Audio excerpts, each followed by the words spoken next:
আপনার বাসায় কি ওয়াইফাই আছে? তারপরেও নাটক মুভি দেখতে পারছেন না? দেখতে গেলেই কি এরকম লোডিং হয়ে যায়? তাহলে আজকের এই ভিডিওটি আপনি মিস করবেন না। আজকের এই ভিডিওতে আমি দেখিয়ে দিব আপনার বাসায় ওয়াইফাই থাকা সত্ত্বেও কিভাবে আপনি নাটক মুভি দেখতে পারবেন খুব সহজে। আর এই ভিডিওটি দেখলে আপনি শুধু মোবাইলটাকে এভাবে ধরবেন, আপনার ফোনের মধ্যে দেখা যাবে কোথায় ওয়াইফাই স্পিড বেশি পাওয়া যায়। অনেক সময় দেখবেন নাটক মুভি দেখতে গেলে যখন লোডিং নেয়, আমরা একবার এইদিকে ধরে আবার ওইদিকে ধরে, তারপরে কিন্তু নেট কানেকশন পাচ্ছি না ওয়াইফাই থাকা সত্ত্বেও।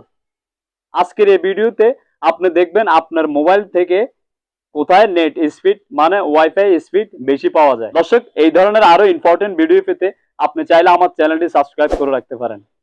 আর ভিডিওটি যদি ভালো লেগে থাকে তাহলে অবশ্যই কিন্তু আমাকে একটি লাইক দিয়ে সাপোর্ট দিবেন। তো বেশি কথা না বাড়িয়ে চলে যাচ্ছে মূল কাজে, সাথেই থাকুন। প্রিয় দর্শক, ভিডিওর মূল কাজে চলে আসলাম। আপনারা সোজা প্রথমে গুগল প্লে স্টোরে চলে আসবেন। গুগল প্লে স্টোরের মধ্যে আসার পর নিচে একটি গোল সার্চ আইকন দেখা যাচ্ছে, এখানে একবার ট্যাপ দিবেন। তারপর উপরে আরেকটি সার্চ বার চলে আসছে, এখানে ট্যাপ দিয়ে আপনাদেরকে লিখতে হবে ওয়াইফাই এআর। এই লেখাটি লিখে আপনারা সার্চ দিয়ে দিবেন গুগল প্লে স্টোরের মধ্যে। এখন গুগল প্লে স্টোরের মধ্যে যদি আপনারা এই অ্যাপ্লিকেশনটি না পান, আপনারা সোজা এখান থেকে বের হয়ে চলে আসবেন। বের হয়ে চলে এসে গুগল ক্রোমের মধ্যে ট্যাপ দিবেন। এখানে ট্যাপ দিয়ে আপনারা লিখবেন ওয়াইফাই এআর। আপনারা এই অ্যাপ্লিকেশনটি গুগল ক্রোম থেকে সংগ্রহ করে নেবেন। আপনার বাসার মধ্যে কোথায় ওয়াইফাই স্পিড বেশি পাওয়া যাচ্ছে, এই অ্যাপ্লিকেশনটি দিয়ে আপনারা খুব সহজে বুঝতে পারবেন। তবে এই অ্যাপ্লিকেশন দিয়ে কোনো ওয়াইফাই হ্যাক করার কোনো সিস্টেম নাই, শুধু নিজস্ব ওয়াইফাই এরিয়া দেখতে পারবেন এই অ্যাপ্লিকেশনটি দিয়ে। ডাউনলোড হয়ে যাওয়ার পরে ওই অ্যাপ্লিকেশনের উপরে এভাবে ট্যাপ দিবেন। তারপর এখানে যতবার অ্যালাউ চায় ততবার অ্যালাউ দিয়ে দিবেন। আমাদের কাজ কিন্তু অলরেডি শেষ।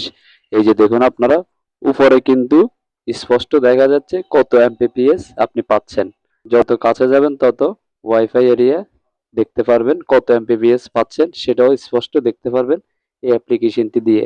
তবে হ্যাঁ, এই অ্যাপ্লিকেশনটি দিয়ে কোনো রাউটার হ্যাক করা যাবে না, কারো ওয়াইফাই হ্যাক করা যাবে না। শুধু ওয়াইফাই এরিয়া কোথায় স্পিড বেশি পাওয়া যাচ্ছে শুধু এটাই দেখতে পারবেন এই অ্যাপ্লিকেশনটি দিয়ে। দর্শক, ভিডিওটি কেমন লাগলো অবশ্যই কমেন্ট করে জানাবেন। আর ভিডিওটি যদি ভালো লেগে থাকে তাহলে কিন্তু একটি লাইক দিতে ভুলবেন না। ধন্যবাদ সবাইকে এতক্ষণ সাথে থাকার জন্য। আল্লাহ হাফেজ।